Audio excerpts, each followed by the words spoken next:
Bismillahirrahmanirrahim. Alhamdulillahirabbil alamin wassalatu wassalamu ala asyrafil anbiya'i wal mursalin wa ala alihi washabbihi ajma'in. Assalamualaikum warahmatullahi wabarakatuh dan salam sejahtera. Salam Perlis 09 Educators dan salam sastra untuk semua. Alhamdulillah, bersyukur kepada Allah kerana dengan limpah kurnianya dapat kita bersama-sama dalam pembelajaran pada hari ini.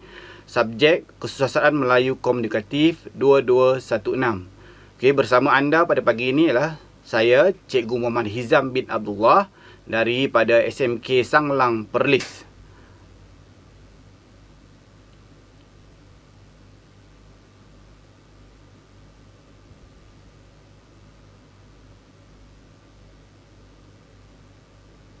Okey, seterusnya kita mulakan pembelajaran kita secara online ini dengan bacaan doa. Marilah kita sama-sama mengaminkan bacaan doa.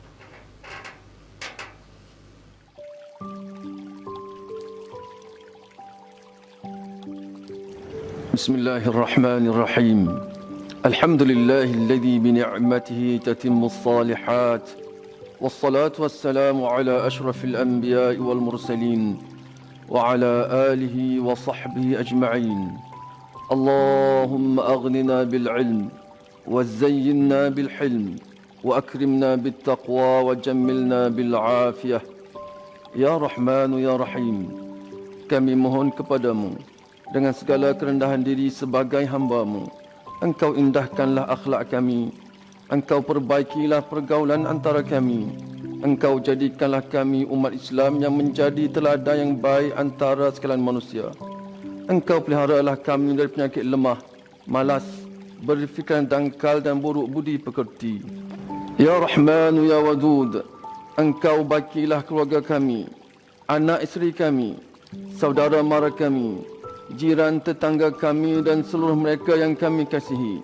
Engkau jadikanlah kami umat yang mempunyai ketinggian akal dan budi, mempunyai minda yang unggul dalam menguruskan kehidupan ini dan menjadi teladan yang baik kepada manusia yang lain. Ya Allah, jadikanlah negeri Perlis ini sebagai negeri yang makmur, rakyatnya hebat, mantap, bermentaliti kelas pertama dalam tindakan, hidup bersih, bersatu padu dan dilimpahi berkat serta rahmat dari sisi-Mu. Engkau jauhkanlah kami dari bala dan kerosakan. Engkau tambahkanlah nikmat-Mu kepada kami. Engkau berikanlah kepada kami kebahagiaan hidup di dunia dan di hari akhirat. Ya Mujibas Sa'ilin, permudahkanlah urusan kami dalam menimba ilmu pengetahuan. Lapangkanlah dada dan terangkanlah hati kami untuk memahami isi pengajaran. Hiasilah diri kami dengan adab kesopanan. Muliakanlah kami dengan ketakwaan. Segarkanlah badan kami dengan kesihatan yang berpanjangan. Dan berkatilah hidup kami dengan keridaan-Mu. Allahumma inna na'udzu bika minal barasi wal jununi wal judham wa min sayyi'il asqam. Rabbana atina fid dunya hasanah wa fil akhirati hasanatan wa qina 'adzaban nar. Wa sallallahu ala sayyidina Muhammad wa ala alihi wa sahbihi wa baraka wa sallam. Walhamdulillahi rabbil alamin.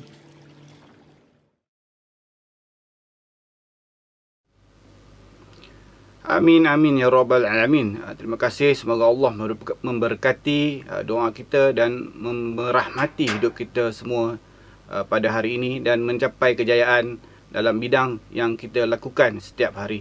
Baiklah, rakan-rakan guru, murid-murid di negeri Perlis, terutama murid-murid KMK yang cikgu sayangi. Terlebih dahulu, semoga pembelajaran ini akan mendapat manfaat dan mendapat faedah yang baik untuk menghadapi peperiksaan. Cikgu mulakan perancangan ataupun pelajaran kita pada hari ini ialah dengan cara-cara untuk kita berusaha mencapai kecemerlangan A+ dalam Kesusastraan Melayu Komunikatif. Cikgu sangat yakin bahawa murid-murid telah bersedia, namun dengan kekangan pandemik COVID-19 yang berlaku, mungkin ada sedikit dugaan dan cabaran. Walau bagaimanapun, kalau tidak dipecahkan ruyung, manakan dapat sagunya. Jika tidak berusaha, kita takkan berjaya. Baiklah, dalam berusaha untuk mencapai kecemerlangan dalam akademik, terutama untuk mencapai kejayaan A+ dalam kesusastraan Melayu komunikatif dan mata pelajaran lain, kita perlu fokus kepada apa yang kita usahakan. Kita perlu usahakan mengikut jalan yang betul, mengikut jalan yang terbaik. Jadi pada pagi ini, insya-Allah cikgu akan cuba berkongsi pengalaman cikgu selama 18 tahun mengajar KMK dan kesusastraan Melayu sebelum ini. Cikgu cuba berkongsi bagaimana semua murid-murid boleh mendapat kejayaan dalam peperiksaan yang bakal menjelang, insya-Allah. Terlebih dahulu, cikgu memperkenalkan bahawa kita sebagai seorang pelajar ataupun sebagai seorang penganalisis pengkaji mata pelajaran KMK mulai 2021, kita didedahkan dengan format baru KSSM. Walau bagaimanapun, ini bukanlah satu halangan kepada kita untuk berjaya. Terlebih dahulu, cikgu mengenalkan bahawa kita mempunyai 6 genre ataupun 6 jenis karya sastra yang kita belajar pada tahap SPM mulai 2021. Okey, tiada perubahan yang berlaku. Keenam genre ini ialah puisi tradisional, prosa tradisional, puisi moden, drama, cerpen dan novel. Cikgu nak tanya, adakah semua murid-murid tahu apakah ataupun berapakah jumlah karya-karya yang terdapat dalam setiap genre ini? Ada yang boleh menjawab? Okey, mungkin ada yang boleh menjawab, mungkin tiada yang boleh menjawab. Tak apa, baiklah, sila buka buku teks anda, 3 buah buku, Antologi Insan, Antologi Kubentang Salai Peta, Antologi Nilai Insan dan juga novel naratif Agus Syonto. Jadi jika pelajar-pelajar atau murid-murid dapat membuka teks yang telah berada di tangan murid-murid sekalian, murid-murid tidak akan lari daripada apa yang cuba cikgu katakan. Ingat murid-murid sekalian bahawa teks itu adalah kitab utama dalam subjek KMK. Jadi baca. Jadi cikgu tekankan dekat sini, teks sangat penting. Ada 3 cara untuk kita berjaya dalam mencapai kecemerlangan dalam kesusastraan Melayu komunikatif. Yang pertama, baca teks. Jadi, sila baca teks. Yang kedua, fahami konsep yang hendak diperkenalkan. Hari ini cikgu akan bincangkan konsep dan cara untuk memahami teks. Dan yang ketiga ialah bagaimana kita nak menghadapi peperiksaan. Jadi, dalam peperiksaan itu perlu kita berjuang dengan cara yang baik. Kita nak berperang, kita kena ada senjata. Hari ini cikgu nak bekalkan semua murid-murid dengan senjata dan perisai untuk menghadapi peperangan SPM mulai 2021. So, apakah senjata-senjata yang kita perlu ada? Baiklah murid-murid, setelah penat belajar, setelah kita berusaha mengkaji dan menganalisis teks, murid-murid sekarang ni menghadapi dugaan bahawa murid-murid membuat analisis teks di rumah. Namun cikgu yakin pelajar-pelajar di negeri Perlis yang baik, yang pandai, yang rajin dan bijak berusaha. Guru-guru telah membekalkan kepada anda cara-cara yang terbaik untuk membuat analisis teks. Jadi bagaimana kita nak menghasilkan keputusan yang baik selepas kita menganalisis teks, apa yang perlu kita buat? So murid-murid sekalian, apa yang kita perlu buat lepas memahami konsep dan menganalisis teks ialah kita melihat bagaimana kita nak memindahkan analisis yang kita buat itu kepada satu bentuk jawapan yang terbaik. So dalam konteks ini, cikgu mulakan dengan tajuk yang pertama ataupun elemen yang pertama. Merujuk kepada tema yang terdapat dalam karya. Okay? Tema ialah perkara penting ataupun isu utama yang hendak disampaikan oleh pengarang dalam teks. So, apa yang murid-murid perlu buat? Murid-murid akan membaca teks, akan menilai. Setiap karya itu ada tema dia. Pengarang ataupun penulis-penulis karya yang hebat, dia akan menulis karya dengan satu tema yang cantik dan yang indah. Mereka akan memilih satu tema. Jadi, apabila murid-murid dapat menganalisis teks dengan baik, membaca karya-karya, membaca novel naratif Agus Syonto secara keseluruhan, perlu baca baru dapat tema. Barulah murid-murid akan dapat menilai dan melihat ada satu tema yang cuba ditonjolkan oleh pengarang. Begitu juga dengan sajak-sajak yang terdapat dalam teks. Jadi ada tema yang cuba disampaikan dalam teks. Jadi apabila murid-murid telah berjaya menganalisis dengan rakan-rakan, dengan guru-guru dah berbincang, berhujah, maka lahirlah satu pendapat tentang tema. So apa yang murid-murid perlu lakukan dalam peperiksaan ialah tuliskan tema yang murid-murid telah berjaya dapati atau memahami daripada teks. Sebagai contoh, cikgu ambil daripada cerpen Air Mata Dalang. So murid-murid selepas membuat tema atau membuat kajian, jelas menunjukkan bahawa cerpen Air Mata Dalang bertemakan pengekalan warisan tradisi dalam kalangan masyarakat. Jadi kita kena faham kenapa, sebab dalam cerita ini terdapat cerita Pak Yasuk yang telah mempertahankan seni warisan wayang kulit walaupun mendapat tentangan daripada menantu dia sendiri. Jadi pengarang cuba menonjolkan kehebatan karya ataupun isu pengekalan warisan tradisi dalam kalangan masyarakat. Jadi kemudian, untuk mendapatkan markah yang baik, untuk mendapatkan keputusan yang cemerlang, kita perlukan ada satu contoh yang menjelaskan tema tersebut. Jadi di sini cikgu bagi contoh. Ini mungkin ada satu masalah kepada murid-murid KMK. Bagaimana nak mengingati contoh? Tidak perlulah murid-murid membuka buku teks dan mengingati muka surat mana contoh tersebut. Cukuplah murid-murid memahami karya. Sebab tu cikgu suruh baca buku teks.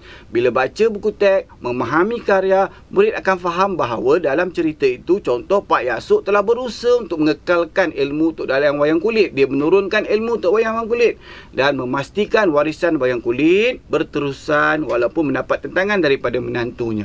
Jadi ini menjelaskan dalam proses cerita itu daripada mula hingga ke akhir berlaku pengekalan dan usaha-usaha yang dilakukan oleh Pak Yasuk. Jadi telah menjelaskan kepada kita, inilah tema yang cuba disampaikan oleh pengarang. So murid-murid kena faham bahawa perlukan dua perkara, iaitu pernyataan isi atau fakta serta uraian dan contoh. Maka murid-murid akan mendapat jawapan ataupun markah yang baik dalam peperiksaan. Jadi, bukan juga tujuan peperiksaan. Perkara ini tidak terdapat dalam tujuan menganalisis. Jadi, murid-murid akan dapat faham bahawa tema ini begini. Ini cara untuk kita mendapatkan tema, dan inilah cara tema yang terdapat dalam karya, dan inilah cara bagaimana pengarang memaparkan tema, dan inilah cara bedah karya yang kita perlu lakukan untuk mendapatkan tema dalam sesuatu karya. Kita boleh gunakan dalam apa juga karya, genre puisi, prosa tradisional, cerpen, drama, novel dan sebagainya. Memahami tema dengan cara menganalisis apabila kita membaca dan sebagainya. Baiklah. Seterusnya, murid-murid sekalian, cikgu nak tunjukkan pula bagaimana kita untuk cara menulis persoalan-persoalan dalam karya. Cikgu sangat yakin murid-murid tahu cara-cara dan tahu apa itu persoalan. Persoalan ialah apa? Ada yang cuba menjawab, ada yang nak cuba menjawab. Apa itu persoalan?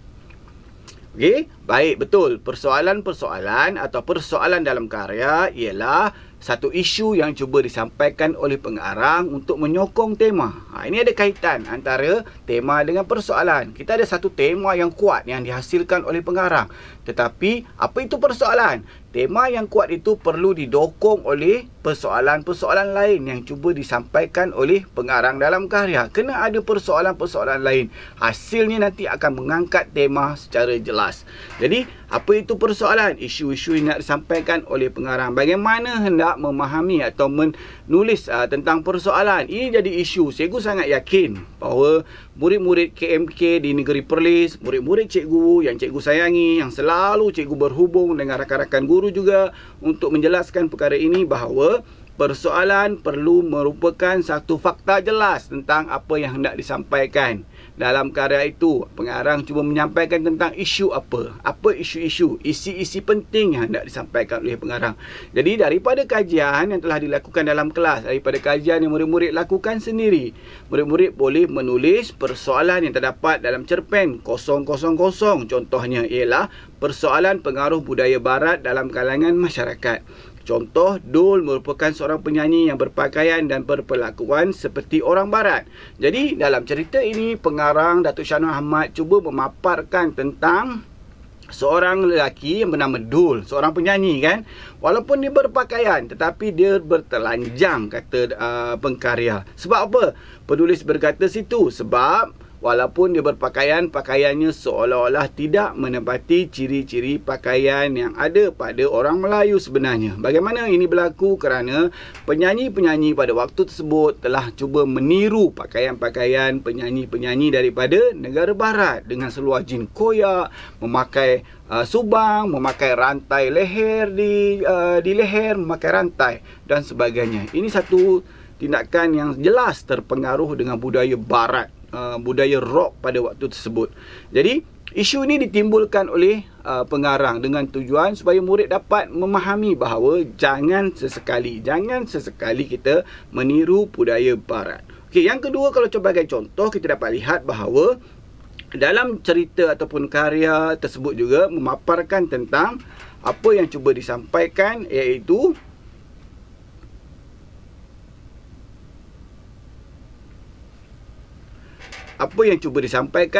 tentang persoalan jati diri dalam kalangan masyarakat.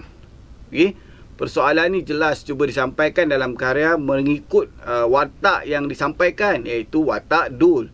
So daripada perwatakan ataupun daripada watak Dul itu, murid-murid dapat memahami bahawa karya ini menunjukkan tentang satu keadaan bagaimana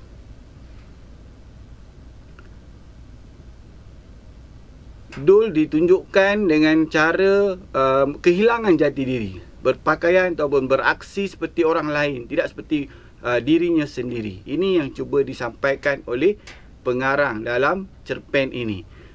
Jadi murid-murid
Baiklah, jadi bagaimana perkara ini boleh dilakukan? Pelajar-pelajar boleh lakukan perkara ini dalam bentuk latihan yang berterusan. Jadi, apabila di latihan yang berterusan tentang persoalan-persoalan dan tema tadi, maka pelajar-pelajar akan dapat menjawab dan akhirnya dapat menulis fakta yang jelas dan apa yang cuba disampaikan dalam KMK nanti. Jadi pelajar-pelajar kena ingat bahawa perlu memahami cara-cara untuk kita menyampaikan isi kita. Ini akan membantu kita mencapai kejayaan dalam peperiksaan. InsyaAllah, jangan takut, usaha, cuba sampaikan. Banyak persoalan-persoalan yang cuba disampaikan oleh pengarang nanti dalam karya. Banyak cerita kan tentang Profesor Sufi, tentang Presiden yang kejam, tentang seorang perhubungan lelaki, Aku dan Rosa contohnya, Pak Mit yang gila, okey, Sahat dan Penghulu Sudin dan sebagainya. Jadi banyak benda-benda yang cuba disampaikan. Begitu juga dengan pantun, syair, sloka dan sebagainya. Apa perbezaan prosa dan puisi? So pelajar-pelajar atau murid-murid sekalian, murid-murid KMK sekalian, perbezaan antara prosa dan puisi di bahagian contoh. So, apa yang membezakan perkara inilah jelas menunjukkan bahawa contoh dalam prosa itu berbentuk perenggan ayat ataupun cerita. Tapi dalam puisi, contoh yang ada biasanya dalam baris. So, murid-murid ataupun guru-guru KMK terutamanya, pastikan murid-murid kita memahami bahawa dalam baris-baris puisi tersebut terdapat contoh-contoh yang cuba disampaikan oleh pengarang. Jadi kita cuma salin dan ambil baris itu, kita keluarkan sebagai latihan yang boleh kita gunakan untuk mendapatkan markah yang baik dalam peperiksaan. Inilah cara yang paling baik yang perlu murid-murid kuasai dan dapatkan supaya dan bila menghadapi peperiksaan nanti murid-murid akan lebih yakin. Jadikan ini adalah cara untuk kita menjawab soalan latihan, menjawab soalan PBD, penilaian bilik darjah. Okey, kemudian menjawab soalan latih tubi. Apa juga jawapan yang soalan-soalan ditanya oleh guru-guru, murid-murid gunakan teknik ini, murid-murid akan berjaya. Seterusnya, cikgu melihat kepada apa yang disampaikan. Seterusnya tajuk binaan plot. Jadi dalam karya prosa terdapat dipanggil binaan plot, iaitu susunan plot. Bagaimana plot, susunan cerita itu disusun. Jadi dalam setiap apa yang berlaku dalam dunia ini ada permulaan dan ada akhir. Di tengah-tengah itu akan berlaku beberapa proses. Dalam karya sastra juga secara tidak langsung, mungkin tidak perasan, murid-murid kena ingat bahawa pengkarya melakukan teknik binaan plot dalam proses menghasilkan karya. Ada permulaan, ada pengakhiran dan di tengah-tengah diwujudkan dengan berbagai-bagai teori ataupun perkembangan cerita.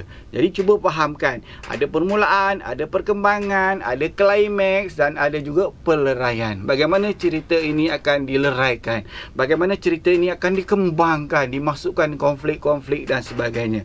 Hati-hati. Dan bagaimana ataupun di mana pengarang meletakkan klimaks cerita, puncak cerita sebelum cerita tu akan berakhir. So pelajar-pelajar kena fahamkan aspek ini. Jadi beginilah antara contoh yang cuba boleh murid-murid cuba sampaikan dalam latihan ataupun dalam bentuk kerja-kerja rumah yang diberikan oleh guru-guru. Seterusnya murid-murid sekalian, dalam karya kalau kita tengok juga terutamanya prosa telah diperkenalkan dengan watak dan perwatakan. So, fahamkan apa itu watak dan perwatakan. So, dalam menyampaikan atau menulis aspek tentang perwatakan ini, murid-murid kena faham bahawa penjelasan yang diperlukan ialah apa yang dilakukan oleh perwatakan tersebut, apa yang dilakukan oleh watak tersebut. Jadi, perwatakan apa yang dilakukan oleh watak itu dalam karya. Jadi, pengarang mewujudkan satu watak lelaki hebat. Pengarang mewujudkan satu watak perempuan. Pengarang mewujudkan satu watak binatang. Jadi watak-watak ini akan bergerak menghasilkan apa jua tindakan. Jadi apa yang dia cakap, ingat apa yang dia cakap, apa yang dia buat dan apa yang dia ditulis oleh pengarang boleh dijadikan perwatakan. So apa yang pelajar-pelajar perlu buat? Okay, murid-murid perlu menulis apa yang sedang dibuat oleh watak tersebut. Jadi segala perlakuan dan perbuatan watak tersebut dipanggil perwatakan. Sebagai contoh, kita petik ataupun kita lihat kepada drama Ana karya Kemala. Jadi pengarang ataupun soalan cuba bertanya tentang bincangkan perwatakan Zaki. Saya yakin murid-murid telah membaca teks drama Ana ini dan melihat bahawa lelaki yang bernama Zaki dalam drama Ana ini merupakan seorang lelaki yang penyayang. Betul? Kan? Sebab apa? Sebab Zaki mencuba mempertahankan rumah tangga dia dengan menyayangi isterinya, seorang perempuan Inggeris yang bernama Ana. Jadi, jelas menunjukkan bahawa Zaki seorang yang penyayang. Jadi, dalam konteks ini, murid-murid hanya perlu menulis Zaki seorang yang penyayang. Tapi, soalan cuba membincangkan perwatakan Zaki. Soalan nak tahu betul ke Zaki seorang yang penyayang. So, apa yang penting dekat sini ialah murid-murid jangan lupa berikan contoh yang sesuai. Adakah contoh ini sangat sesuai? Ya, sebab Zaki sangat sayang kepada ibunya dan isterinya Ana. Ibunya yang sakit kan? Apa yang dia buat? Dia korbankan dirinya untuk ibunya juga sebenarnya. Sebab ibunya telah mengorbankan dirinya untuk Zaki. Jadi, kerana pengorbanan ini, Zaki sangat sayang kepada ibunya. Dan dia sayang pada isterinya. Mungkin ada cara lain. Dia terpaksa membantu ibunya. Okay. Yang kedua kita tengok sebagai seorang anak. Jadi kalau kita lihat sebagai seorang anak, apa yang perlu ada? Sifat tanggungjawab. Tanggungjawab ialah perwatakan dalam satu watak. Jadi kita boleh menulis Zaki seorang anak yang bertanggungjawab. Kenapa? Sebab Zaki tetap menjaga dan membantu ibunya yang tidak sihat walaupun tidak disukai oleh isterinya Ana. Bukan tak suka sebab apa? Cemburu. Sebab Zaki lebihkan menjaga ibunya sebab ibunya tak sihat. Jadi ini adalah tanggungjawab yang ada pada seorang anak. Jadi murid-murid sekalian, apa yang perlu kita lakukan ialah penjelasan kepada apa yang kita belajar. Ini sahaja. Cuma hari ini cikgu dedahkan cara untuk menulis jawapan yang baik, yang boleh dikatakan menepati kehendak soalan dan menepati menjelaskan konsep yang kita cuba sampaikan. Jadi menjelaskan apa yang kita sedang belajar. Jadi apa yang kita belajar, kita faham dalam teks, kemudian kita pindahkan ke tempat yang lebih baik, iaitu kertas jawapan peperiksaan. InsyaAllah, cuba buat dan murid-murid akan dapat keputusan yang sangat baik. Baiklah, cikgu teruskan. Elemen yang seterusnya, okey, elemen ialah konsep. Konsep yang seterusnya adalah latar masyarakat. Kita faham dalam satu karya yang disampaikan oleh pengarang perlu ada watak. Watak ini perlu mewakili masyarakat yang ada. Pada hari ini kalau kita lihat, masyarakat-masyarakat kita menghadapi pelbagai dugaan dan cabaran melalui watak-watak yang ada, kesusahan dan sebagainya. Jadi, latar masyarakat adalah satu bentuk kumpulan masyarakat yang diwakili oleh watak-watak ini yang cuba digambarkan oleh pengarang. Ada beza dengan latar, gambaran dan juga isu. Okey, latar inilah mereka-mereka dalam ataupun kumpulan-kumpulan dalam masyarakat ini. Pekerjaan secara fizikalnya, pekerjaan, nama, agama, bentuk fizikal, pakaian dan sebagainya. Mungkin juga kita boleh kata sifat-sifat yang ada pada watak tersebut. Secara umum kita kata apa? Kemudian kita boleh tengok pada secara negatif dan juga positif. Contoh, katakanlah dalam cerita naratif Ogo Shonto, memang jelas menunjukkan bahawa terdapat kumpulan masyarakat nelayan. Okay, jadi kalau soalan bertanyakan siapakah atau berikan latar masyarakat yang terdapat dalam teks, jelas menunjukkan kita boleh bagi tahu bahawa terdapat masyarakat kampung nelayan. Okey, contoh penduduk Turing menjalankan kegiatan nelayan di kampung mereka dengan pakaian mereka, menangkap ikan mereka dan sebagainya. Jelas. Okey, dan juga kalau kita lihat ada juga contoh masyarakat yang mementingkan kuasa. Ini terdapat dalam novel naratif Ogo Shonto kalau kita lihat. Jadi murid-murid kan dah baca kan bab 2, General. General dari pengurusi dan pegawai kanan sanggup membunuh sesama sendiri dan bagi mendapatkan kuasa sebagai tuan wakil. Nampak jelas. Oleh kerana 2 orang. Tapi latar masyarakat mesti diwakili ada 2 orang. Ingat, bukan seorang, mesti 2 orang. So, kalau 2 orang ni dapat menjelaskan bentuk kumpulan masyarakat tersebut. Okey, mereka sanggup membunuh untuk mendapatkan kuasa. Dan yang ketiga, masyarakat yang gigih berusaha. Mereka ni dalam kumpulan ni 2-3 orang cuba untuk mendapatkan rezeki, cuba untuk mendapatkan kejayaan. Mereka berusaha. Jadi masyarakat yang gigih berusaha. Contoh, Nakhoda dan anak kapalnya bersama 7 kapal lain menarik iceberg ke Ogo Shonto. Okey, mudah kan? Mudah jika kita faham konsep yang terdapat dalam sastra. Jadi bila kita dah faham konsep, kita pindahkan dalam bentuk tulisan atau jawapan dalam peperiksaan atau jawapan latihan. Ini sangat penting. Bukan cikgu nak melakukan sesuatu yang melanggar undang-undang atau sebagainya. Tapi cikgu cuma nak murid-murid dapat cara untuk menguasai teks dan cara untuk menguasai teknik menjawab dengan betul. Murid-murid tidak akan dapat lari daripada menjawab soalan. Biasakan, amalkan sesuatu yang telah dibiasakan, murid-murid akan dapat jawab dengan baik. Okey. Seterusnya murid-murid sekalian, kalau kita lihat dalam karya juga ada elemen pengajaran. Pengajaran ialah sesuatu perkara ataupun isi yang cuba memberikan pengajaran ataupun memberikan idea kepada menulis dapat belajar sesuatu. Apa dia? Jadi kalau kita lihat kepada sini, ada isi, ada fakta, ada pernyataan dan contoh dan ada huraian. Bergantung pada murid-murid sekalian. Kalau soalan itu telah diberikan sebagai soalan struktur, telah diberikan jawapan, cukup dengan menggunakan huraian atau contoh yang terdapat dalam petikan. Jadi perwatakan ini ada 2 bahagian juga kadang-kadang. Kalau kita lihat. Sebab dalam karya kita ada peristiwa yang positif dan kita juga ada peristiwa yang negatif. Bagi cikgu, mudahkan. Hari ini cikgu juga memudahkan murid-murid yang cikgu sayangi bahawa gunakan cara yang mudah, iaitu untuk peristiwa yang positif kita guna kita hendaklah, dan untuk peristiwa yang negatif kita guna kita janganlah. So dalam pengajaran kita cuba maklumkan kita hendaklah contoh, kita hendaklah mempunyai semangat setiakawan. Kan kita bagi contoh berdasarkan karya yang telah kita baca. Itu saja tugasan anda di rumah dan juga di sekolah murid-murid sekalian. Pindahkan dalam kertas peperiksaan jawapan yang tepat. Okey? Aku dan Rosa tetap bersahabat baik walaupun seringkali berbeza pendapat. Dalam rindu seorang Rafiq. Okey? Jadi semangat setiakawan, jangan bergaduh lebih-lebih. Kalau nak berhujah, berhujah, tetapi setiakawan perlu tetap dikekalkan.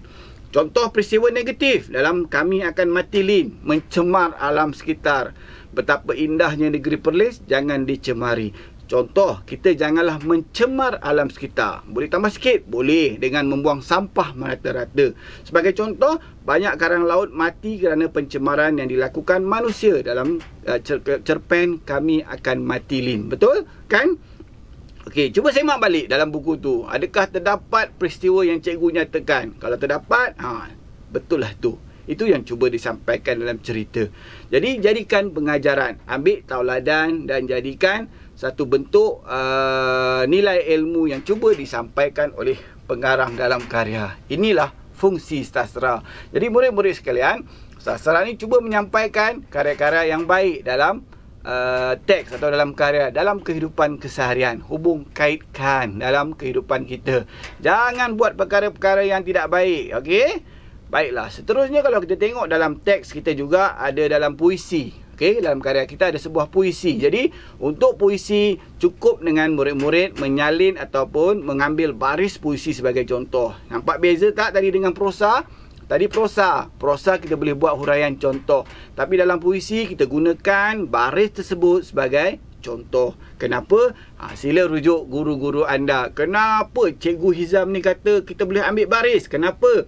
Sila rujuk guru-guru anda dan sila lihat kertas soalan. Anda akan tahu kenapa. Okey? Ini tips. Tapi tips ini murid-murid cikgu tak kongsi di sini. Sila rujuk guru anda. Okey? Tapi saya yakin murid-murid dapat tangkap apa yang cikgu cuba sampaikan. Okey? Dapatkan daripada petikan baris tersebut. Kenapa? Sila cari dengan guru-guru KMK sekolah masing-masing. Baiklah. Seterusnya murid-murid, dalam karya juga, selain daripada latar masyarakat, pengajaran, kita juga terdapat latar tempat dan latar masa. Okay? Apa kenapa latar tempat dan latar masa ini digunakan dalam karya? Kerana menunjukkan bila berlaku peristiwa, bila berlaku sesuatu perkara tersebut dan di mana peristiwa-peristiwa itu berlaku. Jelas menunjukkan bahawa ada peristiwa, ada latar tempatnya dan sebagainya. Jadi apa yang murid-murid perlu buat ialah nyatakan latar tempat. Berlaku di mana? Di sekolah dan sebagainya. Sebagai contoh, cikgu tunjuk kat sini dalam Gulai Semilang Untuk Abah. Sebuah cerpen yang menarik, kan? Okey, latar tempatnya lah di rumah Abah. Contoh, mak telah meninggal dunia. Sedih, kan? Jadi peristiwa itu berlaku di rumah Abah. Jadi jelas menunjukkan ada latar tempat di rumah Abah. Okey. Kemudian latar masa cerpen ialah pada waktu malam. Contoh, malam itu kami berkumpul. Peristiwa yang telah disampaikan oleh pengarang berlaku pada waktu malam. Apa yang perlu buat? Ambil malam itu sebagai latar masa. Tunjukkan dalam kertas latihan ataupun tulis sebagai latar masa waktu malam. Itu sahaja. Apa yang murid-murid perlu risaukan lagi? Cikgu memang risau kan sebab murid-murid di mana sekarang. Okey, jadi sila berinteraksi dengan guru-guru anda dan cuba dapatkan ilmu sebaik mungkin dan akhirnya hasil yang akan baik akan dapat dicapai oleh murid-murid dalam peperiksaan, dalam ilmu juga dan dalam kehidupan murid-murid sendiri. Seterusnya, murid-murid kena ingat juga bahawa dalam KMK ni kadang-kadang kita ada banyak karya, kita ada banyak elemen. Kadang-kadang cuba menimbulkan satu aspek yang menunjukkan murid-murid faham. Apa dia cara dia? Untuk membandingkan satu benda dengan satu benda. Cuba kita bandingkan. Boleh ke? Boleh. Sebab ada perbezaan, ada persamaan yang terdapat dalam teks ataupun karya yang disampaikan oleh pengarang walaupun cerita yang berbeza. Jadi, cerita yang berbeza ni berlaku kerana dalam karya tersebut isunya tidak sama tetapi perwatakan yang mungkin sama. Contoh dalam drama Mat Piah dan Black Kawi, seorang penarik beca digabungkan dengan seorang lelaki yang mabuk. Kalau kita bandingkan tu pun kita jelas menunjukkan penarik beca ni bekas pesakit mental. Jadi seorang lelaki ni pula seorang yang mabuk. Jadi bekas pesakit mental dengan mabuk ni boleh kita bandingkan. So banding, timbangkan secara baik. Bagaimana kita nak membandingkan? Begini caranya. Okey. Pak Mit seorang yang bijak melakukan suatu kerja, manakala Tok Nyan seorang yang buruk sangka. Boleh? Jadi kita bandingkan dengan cara yang tepat dan betul. Jangan buat jadual. Jangan kita buat kotak 4 segi, kita bahagi 2. Ini bukan pembahagian kotak. Ini adalah soalan soalan esei, soalan berkaitan dengan karya. So, murid-murid perlu dapat jelaskan apa persamaan atau perbezaan tentang sesuatu watak. Ataupun suruh bandingkan apa saja. Bandingkan dua perkara dengan menulis menggunakan perkataan manakala.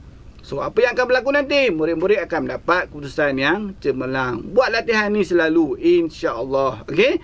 So, kita boleh juga bandingkan bentuk, kita boleh bandingkan teknik, kita boleh bandingkan gaya bahasa, kita boleh bandingkan karya. Sebab karya ni berbeza. Jadi, buat ulang kaji ni berterusan, berulang-ulang kali supaya murid-murid dapat faham dengan mudah dan dapat cara yang terbaik untuk menyampaikan idea dalam peperiksaan. Okey, cikgu sambung seterusnya. Apa yang terdapat seterusnya iaitu gaya bahasa. Ni pun juga penting. Murid-murid, sastra ini berkaitan dengan bahasa. So, bahasa ini dimainkan oleh pengarang dengan baik. Apa maksud cikgu dimainkan? Ditulis, diolah, dimasukkan berbagai gaya bahasa dalam karya sastra. So, apa yang cuba disampaikan oleh penulis atau pengarang dalam karya itu mesti difahami oleh penulis, murid-murid yang membuat kajian. Kita ni pengkaji ilmu. Cikgu juga mengkaji ilmu sastra. Cikgu melihat karya-karya itu dan jelas bahawa karya-karya yang ada di negara kita ini sering menggunakan banyak bahasa. Kita sering terpengaruh dengan bahasa Inggeris, kita terpengaruh dengan bahasa asing, kita seronok dengan bahasa Indonesia, dan kita juga ada bahasa-bahasa dialek daerah. Kita ada bahasa Perlis, kita ada bahasa Utara, kita ada bahasa Selatan, ada bahasa Sarawak, ada juga bahasa Sabah kan. Jadi perbezaan-perbezaan ini telah ditunjukkan dalam teks atau karya. Apa yang perlu buat? Murid-murid kena cari. Itu sahaja. So, cikgu guru-guru dan rakan-rakan dalam kelas sering menceritakan gaya bahasa ni banyak. Jadi, apa yang perlu buat? Contoh cikgu bagi dekat sini satu petikan yang terdapat dalam karya novel Naratif Ogo Shonto karya Anwar Ridwan ini. Okey. So, dalam petikan ini telah dinyatakan bahawa ada satu usaha untuk seorang pegawai itu menanam pengaruhnya. Jadi dalam tulisan itu apa yang dia cuba sampaikan? Kita cuma terdapat beberapa gaya bahasa yang cuba didapati ataupun cuba dilihat dalam karya tersebut. So akhirnya bila kita menganalisis, kita akan dapat kata ganda contohnya. So kita bagikan contoh kata ganda yang sesuai dalam karya. Apa contoh kata ganda yang sesuai dalam karya? So kalau kita lihat dekat sini, contoh kata ganda yang sesuai dalam karya ialah seperti contoh bertahun-tahun, ataupun daun-daun, ataupun kalau kita tengok dekat situ, kata ganda ni digunakan dalam gaya bahasanya dalam karya. Maka apa yang perlu kita buat ialah murid-murid perlu dapatkan analisis ini secara jelas dalam karya. So kita lihat, memang ada, carilah. Kalau cari akan jumpa. Kadang-kadang murid-murid ni, cikgu tak jumpa cikgu. Kenapa tak jumpa? Tak cari sebenarnya. Cari hati-hati. Setiap perkataan yang digunakan dalam teks itu ada gaya bahasanya. Kadang-kadang gaya bahasa yang biasa, tapi kadang-kadang dia gandakan kata tu ataupun diulang kata tu. Gaya bahasa repetisi kata. Okey, yang kedua kalau kita tengok dekat sini adalah metafora. Daun-daun kehidupan. Yang ketiga adalah repetisi kata. Okey, perkataan lama tu diulang. So, murid-murid sekalian, apa dalam konteks ni, apa yang murid-murid perlu lakukan sebenarnya? Okey, murid-murid hanya perlu menulis gaya bahasa apa yang ada dalam karya. Ingat. Okey, dan kemudian apa contoh gaya bahasa tersebut? Kalau murid-murid kata hyperbola cikgu, so apa gaya bahasa hyperbola yang menunjukkan hyperbola? Cikgu ada asonansi cikgu. So asonansi, ada tak asonansi dalam karya? Okey, ini yang cuba diperolehi semula daripada murid-murid bila kamu belajar dalam kelas. Bila kita belajar dalam kelas, kita analisis, kita buat kajian teks ilmu karya sastra itu, ada gaya bahasa dalam karya sastra menunjukkan estetika. So, kita keluarkan kembali, kita balas kembali dalam bentuk tulisan-tulisan latihan. Ini contoh cara untuk kita mendapatkan keputusan yang cemerlang dalam peperiksaan. Baiklah.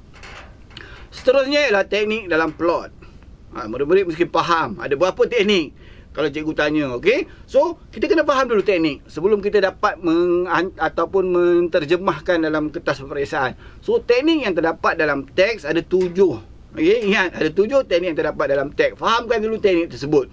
So dalam soalan peperiksaan lazimnya ataupun dalam soalan ujian, cikgu akan tanya. Dalam soalan dalam kelas pun untuk buat BBD, cikgu akan tanya, apakah teknik yang terdapat dalam teks?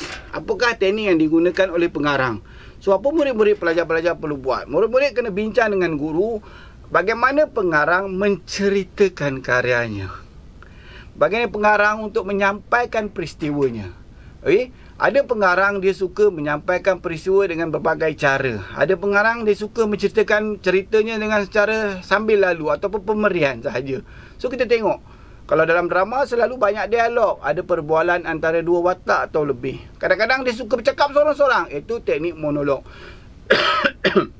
So, daripada karya yang kita kaji dalam kelas bersama, dalam kelas dengan rakan-rakan, dengan guru-guru, kita lawan, kita hujah.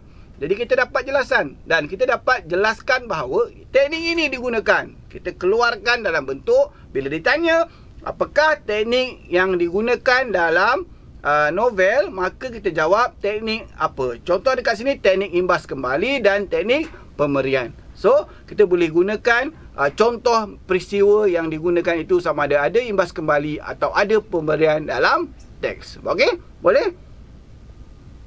Okey, seterusnya.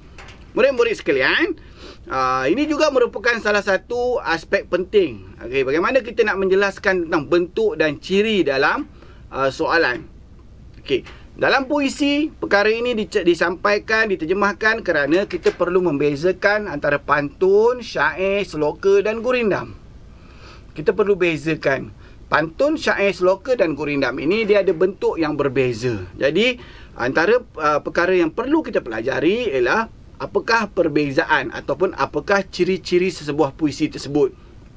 Jadi, untuk menjelaskan perkara ini, murid-murid kena faham. Ciri ni ada 6. Kita akan melihat. Ada banyak ciri, tapi pentingnya ada 6. Kita melihat pada rangkap, baris, perkataan dan rima akhir serta berbentuk ataupun kesimpulan bentuknya. Jadi dalam aspek ini, murid-murid sekalian, kamu perlu pastikan bahawa murid-murid dapat menulis jawapan yang lengkap. Berapa ataupun apa isi dia, apa fakta dia. Fakta dia ialah pantun ini berangkap. Jadi, selepas menulis fakta, bagaimana nak membuktikan pantun ini berangkap? Jadi, pantun ini berangkap bermaksud pantun ini ada banyak rangkap. Jadi, betul ke? So, kita kena tulis berdasarkan puisi yang ada dalam karya tu, dalam buku teks, kita ambil, kita kaji, kita tengok. Oh, ada 8 rangkap. So, kita kata puisi atau pantun ini mempunyai 8 rangkap. Okey, yang kedua, kalau kita katakan jumlah baris rangkap sama. Betul ke? Ini soalan dia. Soalan cuba nak tanya pada murid-murid, betul ke soalan ni jumlah baris rangkap dia sama? Kalau betul, okey, kita buktikan dengan menunjukkan bahawa jumlah baris rangkap puisi 2 baris rangkap. Apa puisi yang 2 baris rangkap? Cikgu nak tanya. Ingat, pantun salah, gurindam. Okey, gurindam 2 baris rangkap. Okey, jadi kita tengok juga. Kemudian kita akan analisis perkataan-perkataan yang dapat dalam baris. Kita kira perkataan-perkataan dalam baris tu. Ini kehebatan kita. Jadi kemudian kita akan kira juga suku kata dalam baris. Dan juga kita akan kira rima akhir yang terdapat dalam baris. Jadi akhirnya kita dapat membuktikan sesebuah puisi itu mempunyai bentuk yang sangat hebat. So murid-murid sekalian, susah ke? Cikgu nak tanya. Panjang lebar cikgu cerita lama ni, susah ke? Nampak senang kan? Senang sebenarnya. Apa yang perlu buat? Usaha. Dengar betul-betul. Buat latihan dengan cara yang betul. Akhirnya latihan yang berkali-kali, latih tubi yang selalu dibuat akan menghasilkan murid-murid yang yakin dan cekap untuk menjawab soalan-soalan peperiksaan. Apa yang cikgu sampaikan ini adalah cara menjawab yang mudah untuk mendapatkan keputusan yang cemerlang. Apa yang perlu buat ialah inilah caranya. Ubah. Okey, fahamkan cara untuk menjawab soalan peperiksaan. Kita teruskan. Ada beberapa lagi saja, tak banyak. Okey, juga kita boleh bandingkan bentuk-bentuk yang terdapat dalam puisi. Okey, jom bila kita bandingkan bentuk sama juga macam tadi. Kita bandingkan dua puisi A dengan puisi B dengan melihat okey, apakah perbezaan atau persamaan bentuk yang terdapat dalam puisi A atau B. Jadi kalau kita tengok dekat sini, pantun ini berangkap. Contoh pantun ini mempunyai 6 rangkap. Manakala, ingat, manakala. Untuk perbandingan, gunakan perkataan manakala. Okey. Dan syair ini berangkap. Contoh syair mempunyai 9 rangkap. Kan ada persamaan sebenarnya ataupun perbezaan. Ada yang 6 rangkap, ada yang 9 rangkap. Jadi dia berangkap sebab dia mempunyai banyak rangkap. Senang kan sebenarnya. Okey, cuma kita jelaskan balik benda daripada karya yang kita baca tadi, kita dah kaji, kita analisis. Budak pelajar-pelajar atau murid-murid KMK ni hebat-hebat sebenarnya. Kalah doktor. Mengkaji, menganalisis karya-karya hebat-hebat. Bukan karya-karya yang sebarangan. Karya-karya sastrawan negara, pemenang anugerah sastrawan negara peringkat kebangsaan, antarabangsa dan sebagainya. Okey, so karya-karya yang hebat ni kita kaji dan kita pindahkan dalam bentuk jawapan peperiksaan yang terbaik. Kita akan dapat keputusan yang sangat cemerlang. Baiklah, seterusnya. Terdapat juga unsur bunyi. Kalau kita lihat bahawa dekat sini, unsur bunyi hanya terdapat dalam puisi. Kadang-kadang dalam pembelajaran murid-murid di sekolah, murid-murid kena faham dan kena tahu bahawa ada perbezaan antara prosa dan puisi. Ada benda yang kita belajar dalam prosa, ada perkara yang kita belajar dalam puisi. Ada perbezaan. Ada benda yang kita tak belajar dalam prosa, ada benda yang kita tak belajar dalam puisi. So unsur bunyi ini terdapat dalam puisi. Kalau kita tengok dekat sini, unsur bunyi dalam puisi iaitu dalam sajak dan dan juga mungkin dalam pantun atau puisi tradisional, pantun, syair, sloka, gurindam. Okey. Apa yang jelas dekat sini ialah unsur bunyi ni boleh terdiri daripada beberapa perkara. Ada banyak unsur-unsur bunyi yang terdapat dalam sastra. Tapi yang mudahnya cikgu ambil 3 saja, iaitu asonansi, aliterasi dan rima akhir. Jadi murid-murid, kamu cuma perlu jelaskan apa maksud ataupun apa asonansi contoh yang terdapat dalam puisi tersebut. Ini perkara-perkara yang sering terdapat dalam puisi. Aliterasi memang dan asonansi ni memang selalu ada dalam puisi. Pengulangan bunyi huruf vokal A dan pengulangan bunyi huruf konsonan. Okey? Dan kemudian juga rima akhir. Jadi rima akhir adalah bunyi di hujung baris puisi. So, kita cuma dalam peperiksaan kita jelaskan saja apa yang dikehendaki oleh soalan. Jadi soalan minta unsur bunyi, kita jelaskan asonansi, fakta dan kemudian kita bagi contoh-contoh yang sesuai untuk menjelaskan unsur-unsur bunyi atau fakta yang cuba kita sampaikan. Okey. Jadi fakta ini berdasarkan konsep yang kita belajar. Dalam gaya bahasa yang banyak itu, kita dapatkan gaya bahasa ataupun unsur bunyi yang cuba disampaikan dan kita sampaikan dalam bentuk jawapan yang terbaik. Okey, boleh? Okey, seterusnya. Ini nilai kemanusiaan. Cikgu yakin dalam karya kita ada banyak nilai-nilai. Yang ni yang sering berlaku dalam agak merugikan dalam peperiksaan. Bila murid-murid tidak dapat menulis nilai dengan betul.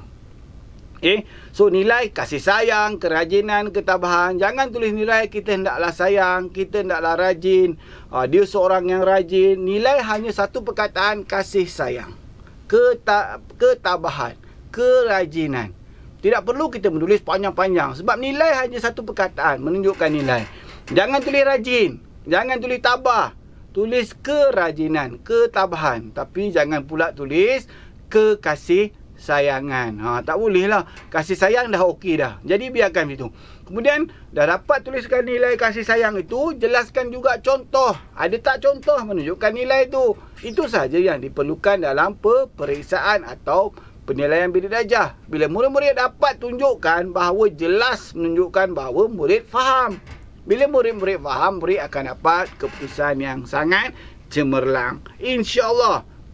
Semua cikgu doakan dapat keputusan yang cemerlang. Kerana apa? Bila keputusan cemerlang, boleh cemerlang dalam hidup. Teruskan. So, kita jelaskan apakah nilai yang terdapat dalam teks. Apa perbezaan nilai dalam karya prosa dan puisi? Cikgu bandingkan dekat sini. Dalam karya puisi, nilainya hanya sama juga, cuma contoh yang berbeza. Ingat, cikgu nak senangkan murid-murid semua. Kenapa baris ini masih digunakan sebagai contoh? Satu soalan lagi cikgu tinggalkan. Bincang atau cuba tanya guru masing-masing. Kenapa kita salin baris itu sebagai contoh dalam puisi? Cikgu ulang. Tanya guru-guru kamu semua, kenapa Cikgu Hizam kata ambil baris sebagai contoh dalam puisi? Dia punya jawapan atau jawapan bocor dia ada dalam soalan peperiksaan kamu. Cuba lihat balik, okey?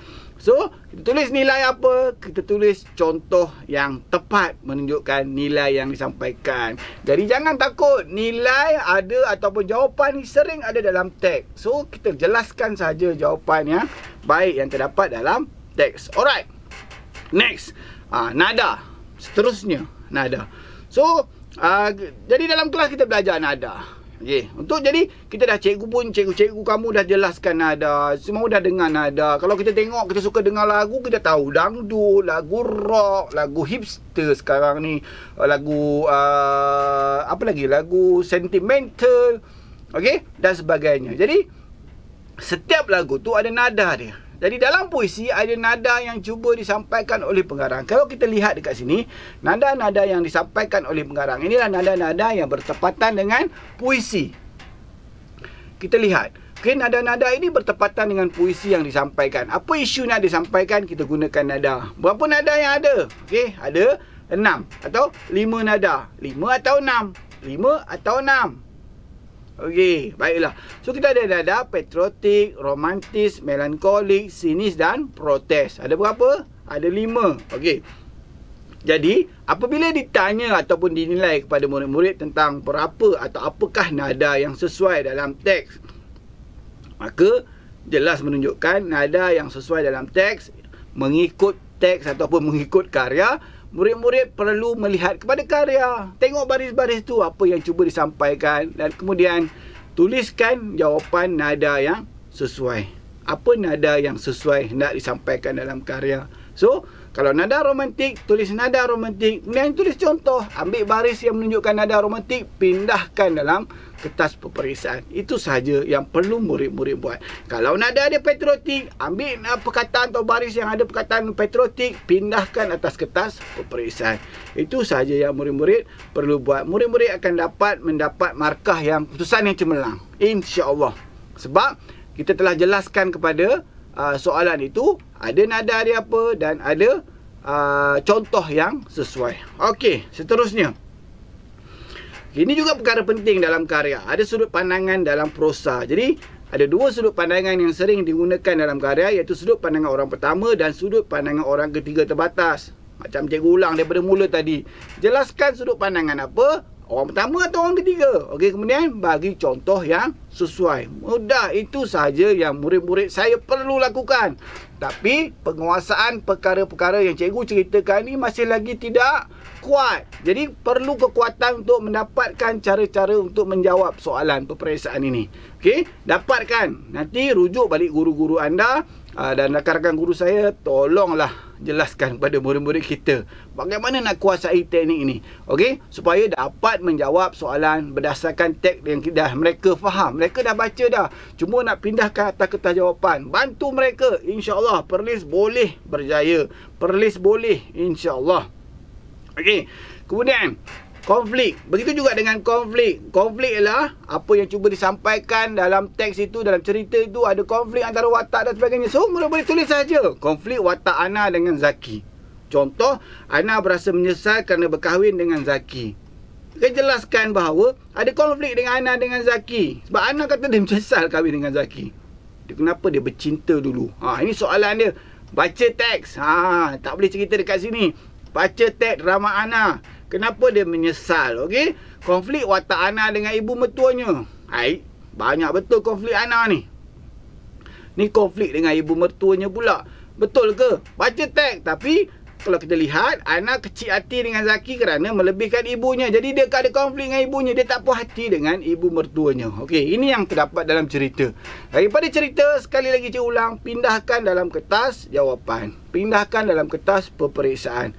Jadi, kita analisis, kita belajar, kita mengulang kaji, kita membuat kajian, kita memahami, kita menghayati. Akhirnya, kita perlu satu cara yang terbaik untuk menyampaikan benda ataupun ilmu yang kita belajar itu dalam bentuk peperiksaan. Inilah cara yang terbaik yang cikgu cuba kongsi pada hari ini.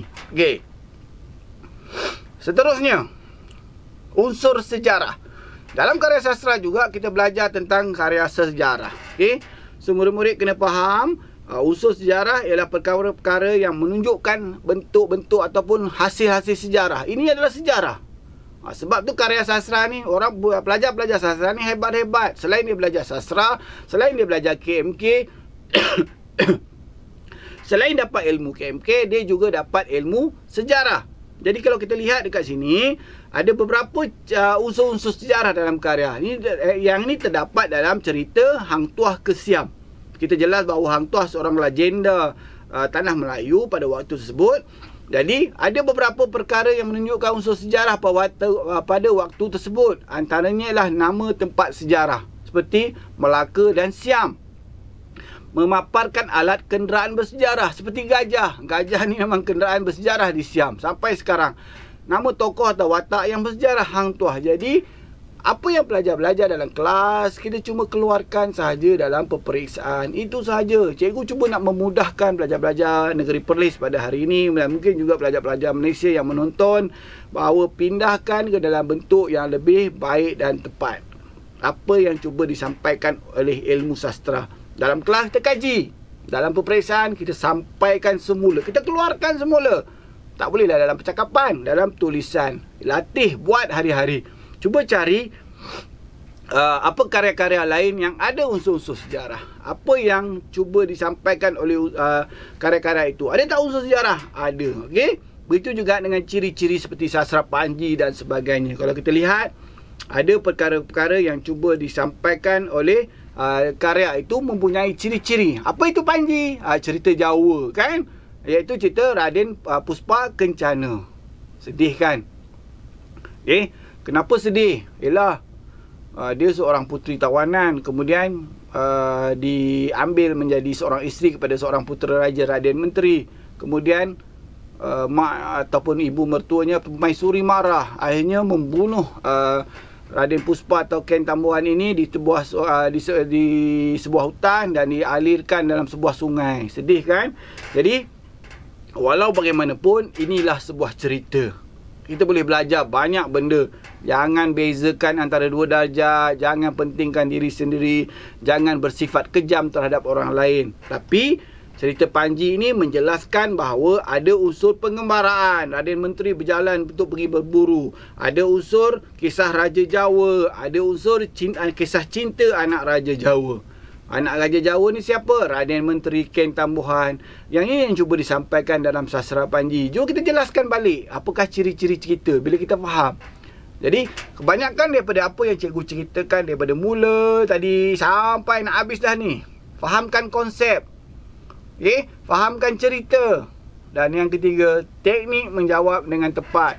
Soalan nak apa? Soalan nak A, bagi A. Jangan bagi B. Selalunya bagi B. Ataupun, yang ni selalu cikgu bocorkan di sini. Apa yang selalu kamu buat, murid-murid sekalian? Tak menjawab soalan. No. Okay? Jangan buat macam tu. Tak baik. Okay? Jangan tidak menjawab soalan. Benda perkara ini sangat mudah, sangat senang. Kita kaji dalam teks hari-hari. Kita datang sekolah, kita belajar 2 tahun. Akhirnya masuk kertas peperiksaan, kita tak tulis apa-apa. Sedih. Okay, so murid-murid sekalian, cuba usaha awak akan berjaya. Baiklah. Perkara baru hari ini. So perkara baru yang dibelajari dalam KMK ialah kritikan. So murid-murid sekalian, cubalah tulis jawapan kritikan dengan baik. Cubalah kritik dengan baik, tetapi dalam keadaan yang terkawal. Okay? Jangan mengkritik secara sembrono, ikut suka saja. Tiada kebebasan dalam kritikan. So dalam sastra ada 3 kritikan yang kita cuba sampaikan mulai tahun 2020 ataupun 2021 SPM pertama kali. Iaitu yang pertama, kritikan pandangan. So berikan pandangan anda tentang teks. Apa pandangan anda tentang Hang Tuah? Apa pandangan anda tentang Ken Tambuhan dibunuh tadi? So, kita bagi pandangan kita. Contoh, perlu bijaksana dalam usaha menyelesaikan suatu masalah. Dan kita bagi huraian. Betul tak kita perlu bijaksana dalam menyelesaikan masalah? Betul. So, apa dia? Watak sahat bijak. Kaitkan dengan teks. Jangan kaitkan dengan perkara-perkara lain. Kaitkan dengan teks. Okey? Watak sahat bijak dalam menyelesaikan permasalahan Bukit Mas antara penduduk kampung dengan penghulu Sudin, dengan menyuarakan isu itu dalam majlis randau bersama YB Encik Firdaus. Okey? Boleh? Okey? Kemudian kalau kita tengok kritikan saranan pula, kita menyarankan, memberi idea. Okey? So, bagaimana kita nak menjawab? Jadi kita bagi tahu apa cadangan murid-murid berdasarkan peristiwa. Watak sahat bijak dalam menyelesaikan masalah Bukit Mas antara penduduk kampung dengan penghulu Sudin, dengan menyuarakan isu itu dalam majlis randau. Jadi apa saranan kita? Kita menyarankan bahawa perlu bijaksana atau kebijaksanaan penting dalam usaha menyelesaikan masalah. Jangan guna emosi. Jangan gunakan pedang ataupun jangan gunakan senjata nak selesaikan masalah. Bincang. Setiap perkara boleh diselesaikan. Jadi kita mengkritik, memberi pandangan. Dalam cerita ini, kita menyatakan bahawa pengarang cuba mengkritik atau memberikan kritikan saranan tentang perlu bijaksana atau penting bijaksana dalam usaha menyelesaikan masalah. So, yang ni antara satu benda baru, perkara baru. Cikgu faham. Murid-murid diberikan satu perkara baru dalam KSSM. Okey, untuk memberikan kritikan terhadap karya. So, berikan kritikan sebaik mungkin. Sampaikan kritikan murid-murid sebaik mungkin. Tapi jangan mengkritik terlalu sembrono perkataan dia. Ataupun terlalu bebas. Cuba kritik pada perkara-perkara yang penting. Yang lebih tepat. Okey. Kemudian yang ketiga, kita boleh juga membuat satu kritikan sanjungan. Bagaimana kita nak mengkritik sanjungan? Ataupun memberikan sanjungan kepada karya-karya yang hebat. Contoh dekat sini ialah menyelesaikan suatu masalah yang berlaku dengan kebijaksanaan. Ini satu sanjungan kepada kebijaksanaan watak sihat. Okey? Jadi daripada karya tu, kalau kita lihat karya-karya yang hebat yang dihasilkan oleh pengarang-pengarang yang hebat ini, ada beberapa perkara yang kita boleh angkat, kita boleh sanjung. Kalau kita berikan sanjungan sebagai kritikan sanjungan. Tidaklah kita menggunakan teori-teori kritikan yang susah-susah. So murid-murid cuba menyampaikan kritikan-kritikan yang sesuai dengan karya. Fahamkan karya daripada tadi cikgu mula sampai nak habis dah ni. Fahamkan karya, kemudian kita keluarkan, kita pindahkan kepada kertas jawapan dengan cara yang terbaik. Maka hasilnya nanti akan mendapat hasil yang baik, insya-Allah. Boleh? Boleh, insya-Allah. Yakin boleh. Perlis boleh. Come on, you can do it. Okay, perlis, come on. Okay, dan akhir sekali, kita ada dua perkara yang perlu murid-murid belajar. Kita akan buat dua perkara. Yang pertama adalah kerja khusus. Kerja khusus cikgu tak mau sentuh pada hari ini. Kita tunggu seterusnya. Tapi apa yang perlu kita buat pada hari ini, dalam kertas peperiksaan juga kita perlu menghasilkan karya. Bagus, tahniah kepada murid-murid KMK 2021. Ada dua karya, adaptasi dan karya asli. Karya yang buat sendiri dan karya yang perlu kita olah daripada karya asal. Jadi bagus, menarik. So, bagaimana kita nak mendapatkan karya, menghasilkan karya? Untuk menghasilkan karya yang baik, kita perlu menjawab soalan mengikuti tema. Apa arahan soalan? Soalan nak tema apa? Isi dia tentang apa? Jadi tulis saja isi dia tentang tu. Ceritakan tentang musim hujan di Perlis. Ceritakan tentang musim hujan. Kisahkan keistimewaan harum manis. Ceritakan pasal harum manis. Jangan cerita tentang mangga siam. Tak betul kan? Perumpamaan yang senang saja. Kemudian teknik bercerita. Macam mana kita nak bercerita dengan hebat? Kita kena ceritakan dengan betul. Okey? Kemudian gaya bahasa. Masuklah gaya bahasa Perlis ni sikit. Takkan tak boleh. Mesti ada gaya bahasa Perlis yang hebat-hebat. Boleh masukkan, tak ada masalah. Tapi pastikan penanda kertas kita faham apa yang cuba awak sampaikan. Kemudian kreativiti lah sikit. Macam mana kita nak menyampaikan kreativiti bahawa harum manis Perlis ni hebat? Macam mana? Kita letak dengan pulut dia, dengan santan dia, dengan warna dia yang hebat. So, kita kena kreativiti. So, murid-murid kena kreatif dalam menyampaikan penciptaan atau pengkaryaan ini. Tapi ingat, jangan terlebih sangat. Kadang-kadang murid-murid dia dalam faktor KMK ni, dia suka menulis 3 muka surat, 4 muka surat. Jangan buang masa. Okey, jumlah dialog berapa ikut arahan soalan. Begitu juga dengan mencipta puisi. Cipta dengan lengkap, cipta dengan hebat. Okey, sama juga sampaikan isi yang hendak disampaikan, kehendak soalan apa. Soalan nak apa? Sampaikan ikut soalan. Soalan nak kemerdekaan, cerita pasal kemerdekaan. Soalan nak pantun, buat pantun. Yang ni yang berlaku dalam kadang-kadang yang cikgu sedih pun ada, nak tergelak pun ada. Pantun, buat pantun 4 kerat. Tapi murid-murid buat sajak. Kenapa? Why? Okey, soalan suruh buat sajak, tiba-tiba murid buat syair. Ini masalah yang boleh diselesaikan sebenarnya. Fahamkan betul-betul soalan. Okey. Tapi penting dalam puisi satu lagi kesilapan, iaitu suka salin lirik lagu. Ingat, cikgu-cikgu awak ni semua, penanda-penanda kertas, semua hebat-hebat, suka menyanyi. Okay? So lirik-lirik lagu popular ni adalah satu mainan siolan di bibir. Memang tiada takkan terlepas daripada bibir pemeriksa atau penanda kertas. Tak payah salin lirik lagu. Okay? Gunakan perkataan untuk ubah ataupun kita hasilkan karya kita sendiri. Kita akan dapat menjawab soalan dengan baik, insya-Allah. Okey? Baiklah. Jadi ini contoh-contoh skrip drama ataupun contoh-contoh karya yang boleh dijadikan contoh murid-murid untuk mendapatkan keputusan yang baik dalam peperiksaan. Ini contoh-contoh cerpen atau sambung novel. Tulis baik-baik, tulis dalam bentuk yang baik, tulis sebaik mungkin. Sampaikan hasrat hati itu dengan sebaik mungkin, kreatif, terbaik. Okey? Murid-murid Perlis memang baik, ramai yang berkebolehan. Murid-murid KMK juga terbaik, insya-Allah. Begitu juga dengan sajak yang baik, dan kita akan mendapat keputusan yang sangat baik dalam peperiksaan. Hasilkan keputusan yang baik dalam peperiksaan, insya-Allah murid-murid akan berjaya. Okey, boleh tak ni? Boleh, insya-Allah kita boleh. Baiklah. Kita boleh teruskan belajar menghasilkan karya dengan baik dengan menggunakan berbanyak teori, antaranya gunakan gambar, lukisan dan sebagainya. So kesimpulannya, apabila kita belajar karya sastra, kita belajar elemen-elemen sastra, kita belajar karya-karya sastra, dan akhirnya kita cipta karya sastra dengan baik. Okey, boleh? InsyaAllah. Apa yang perlu lakukan ialah fahami teks. Baca buku teks. Fahami konsep yang nak dipakai. Yang penting hari ni, cikgu dah cerita tadi, ulang balik, dengar balik, tengok balik macam mana nak tulis jawapan dalam peperiksaan yang baik, yang dapat markah, yang dapat A+. 3 ni, murid-murid Perlis KMK tak akan pergi tempat lain. InsyaAllah A+ dalam tangan. Okey, usaha tangga kejayaan. Apa yang kita usaha, kita akan dapat. Belajar rajin-rajin. Okey?